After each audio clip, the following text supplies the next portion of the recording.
அண்மை செய்தியை பார்த்துக் கொண்டிருக்கிறோம். ஈரோடு மாவட்டம் சிவகிரி அருகே தோட்டத்து வீட்டில் தனியாக வசித்து வந்த முதிய தம்பதியினர் படுகொலை செய்யப்பட்டிருக்கிறார்கள்.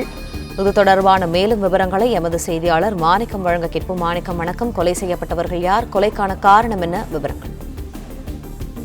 ஈரோடு மாவட்டம் சிவகிரி அருகே தோட்டத்து வீட்டில் தனியாக வசித்து வந்த முதிய தம்பதி ராமசாமி மற்றும் பாக்கியம் ஆகிய இந்த முதிய தம்பதியினர் படுகொலை செய்யப்பட்டிருக்கிறாங்க.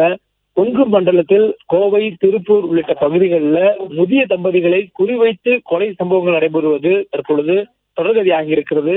இதற்கு முன்பாக பல்லடத்தில் இதே போன்று ஒரு கொலை நடந்திருக்கக்கூடிய சூழல்ல தற்பொழுது ஈரோடு மாவட்டம் சிவகிரி அருகே தோட்டத்தை வீட்டில் தனியாக வசித்து வரக்கூடிய முதிய தம்பதியினர் தற்பொழுது கொலை செய்யப்பட்டிருக்கிறார்கள். அவர்கள கொலை உண்டான பாக்கியம் என்பவருடைய கழுத்தில் இருந்த தாலி செயின், கையில் அணிந்திருந்த வளையல் உள்ளிட்ட தங்க ஆபரணங்களும் அந்த கொலை செய்யப்பட்ட நபர்களால் கொள்ளடிக்கப்பட்டிருக்கிறது என்ற தகவலும் கிடைக்கப்பட்டிருக்கிறது. தோட்டத்தில் வீட்டில் தனியாக வசித்து வரக்கூடியவர்கள் ராமசாமி, பாக்கியம் ஆகிய முதிய தம்பதியினர்.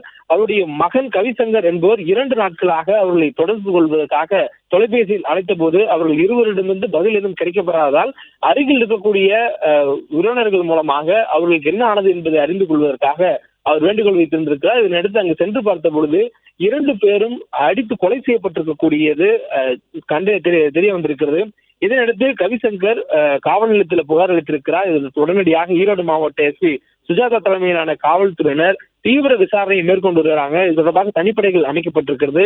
கொலை செய்யப்பட்டிருக்கக்கூடிய இந்த பாக்கியத்துடைய கழுத்தில் 7 சவரன் தாலி கூடி இருந்ததாகவும் 5 சவரன் வளையல் மற்றும் தங்க மோதிரம் உள்ளிட்டவை இருந்ததாகவும் அவை கொள்ளையடிக்கப்பட்டிருப்பதாகவும் சொல்லப்பட்டிருக்கிறது. தோட்டத்தில் விட்டு தனியாக இருக்கக்கூடிய முதிய தம்பதிகளை கொலை செய்து பணம், நகைகளை, கொள்ளைகளை அடித்து சென்றிருக்கலாம் என்ற சந்தேகத்தின் அடிப்படையிலும் காவல்துறையினர் தற்பொழுது விசாரணையை தீவிரப்படுத்தி இருக்கிறாங்க.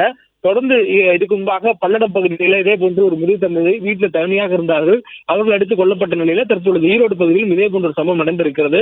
தொடர்ச்சியாக கொங்கு மண்டலத்தில் தனியாக யாரும் வீட்டில் துணை இல்லாத முதிய தம்பதிகள் குறிவைத்து தாக்கப்படுகிறார்களா என்ற நோக்கத்திலும் காவல்துறையினர் தீவிரமாக விசாரணை மேற்கொண்டு வருகிறார்கள்.